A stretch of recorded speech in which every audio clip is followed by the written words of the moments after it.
I'll knock Dustin out inside 60 seconds. Knock him out in the first round. Get out of there. That's the way I want to see this fight end. Well, there you have it, guys. Mystic Mac predicts a 60-second knockout of Dustin Poirier. And honestly, I don't know whether to laugh. Like, I find it funny because I don't think that's going to happen. But at the same time, that's a very, very likely scenario. That is very likely. McGregor predicting that he's going to beat the time that he beat him in the first fight. So all those years ago, he beat him in just under 2 minutes. And now he's predicting to do it inside 1 minute. And why I find it so funny is because Dustin Poirier is a much, much better fighter now than he was before. But again, this is Conor McGregor. The mind games, yeah, there's not been a lot of face-to-face between the two. There's a press conference later this week. But there hasn't been the mind games that were there in the first fight. And now him saying he's going to knock him out inside 60 seconds, that's a mind fuck for Dustin Poirier, because that's why I find it so funny. It's like, I don't see it happening, but at the same time, it's Conor McGregor and he's knocked him out before and he can do it again. So it puts Dustin in this weird position of, what do you do if you're Dustin? You know what, do you come rushing out? 60 seconds. I'm going to show you 60 seconds and knock you out instead. Dustin, you just seen, he said he's going to try and knock him out in the first round, finish the fight and get out of there as quick as possible. Does he come rushing forward and try and knock Conor out in that 1 minute? Or does he wait and try to buy his time and get past that 60-second mark and be like, you know what, okay, mental win there, that's a little check. I got past the 60-second mark and then build on from there, like lay back and wait. What do you do? Because it puts you in this kind of predicament because, yeah, he knocked me out before in just under 2 minutes. Now he's saying he's going to do it way quicker. And for me personally, the only way I'd like to see Conor McGregor win in under 60 seconds is with a hook kick. That hook kick he opened, I don't care, I will say this a million times. Do you know how hard that technique is, yeah? I've got good leg dexterity, yeah? But the amount of power, the whip he put in that hook kick in that first 5 seconds of that fight, yeah? Just go rewatch that. Look how quick that hook kick came. Like a whip, like, I cannot do that. I've got good leg dexterity. I can do all these turning side kicks, the wheel kicks and whatnot. That hook kick, and to get power on it, you'd look at that hook kick and you can look at it like, that had some power on it. Because if that landed on Dustin Poirier, that could have dropped him.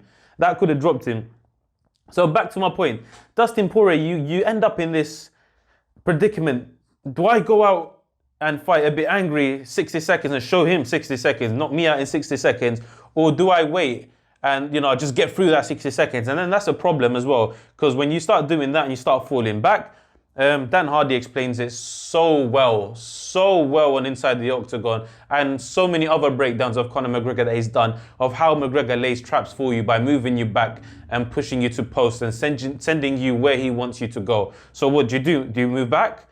Or do you come rushing out like Eddie Alvarez, throw 1 punch, 2 punches, and then get countered over the top and get dropped? You get stung. McGregor's head movement's brilliant. Or do you play the waiting game, stick to a game plan, put steady pressure on McGregor, make him work, but be extremely careful not to get tagged with that left hand? A bit similar to Nate Diaz. Habib obviously wrestled. If, you know, Dustin, having fought Habib, he would have done a load of wrestling in camp. So did McGregor when he was training for Habib. But again, there's levels to this, and Habib's level's up here. But you don't go fighting a fighter like Habib and your wrestling level not go up. You know what I mean? With all your training you've done. You just met someone that's on a completely different realm. So does Dustin implement some sort of wrestling and shoot out of the gates, try to take Conor down straight away? Obviously, we know Conor's takedown defense is superb. What happens? What happens? And I just find it so fascinating, like just how McGregor can just go 60 seconds, I'm going to knock you out. That's a mind fuck. Because I don't know what I'd do. I've been trying to figure it out for the past 3 days. Like, I've been thinking about it, like, what would I do if someone told me he'll knock me out in 60 seconds if we had a fight down the road or even in the octagon? What would I do? Like, how would you process that? Like, I'm a man to man, like, your pride can get in the way. I'm going to come out, put my hands on you straight away, and you're going to feel this power too, you know. You're not just going to touch me like that 60 seconds and I'm going to be sleeping and you're going to be out of there and I'm going to be a laughing stock for everyone. Or at the same time, do you know what? It's a 5-round fight. I've got 25 minutes. I'm not going to play into your bullshit, and this is what I hope Poirier does. I'm not going to play into your verbals and all these mind games and these little comments that you throw out. McGregor's taken up this nice guy approach again, similar to what he did with Cowboy. I'm impressed by Dustin. I'm proud of how of the guy he's become. Since the last fight, he's gone on to become a champion, a top contender. He's bounced back really well. And with McGregor, I don't know what, again, mental warfare. It is psychological warfare, because you look back at Eddie Alvarez, you look back when he had Rafael dos Anjos scheduled to fight him. Habib, obviously, we know. Nate Diaz, he was poking shots left, right, center. So you knew he was coming for you, but that's a different kind of mental warfare where it offsets you differently, different emotions.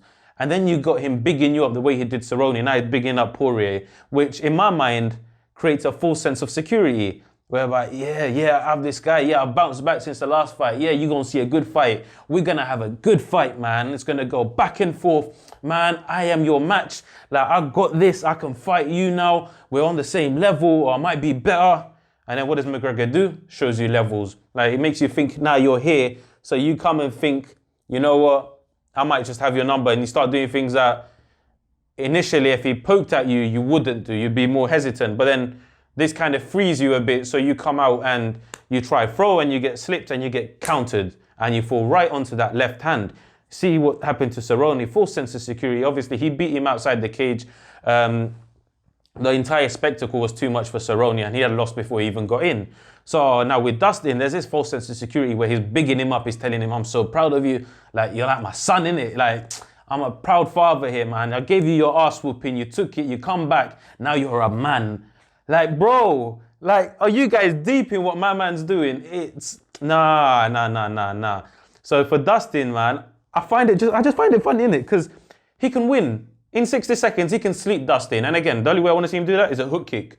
Anything past 60 seconds, I'm cool with. So what does Dustin do? He's got a very good coach in Matt Brown. Take your time, push it, get through the first round and a half or two, and then test Conor's gas tank, because we know Dustin can dig deep. So can Conor? He showed in the Nate Diaz fight, but that was at 170. Back down to 155. Obviously, this is probably optimum weight for McGregor, optimum weight for Dustin Poirier. Dustin's huge as well.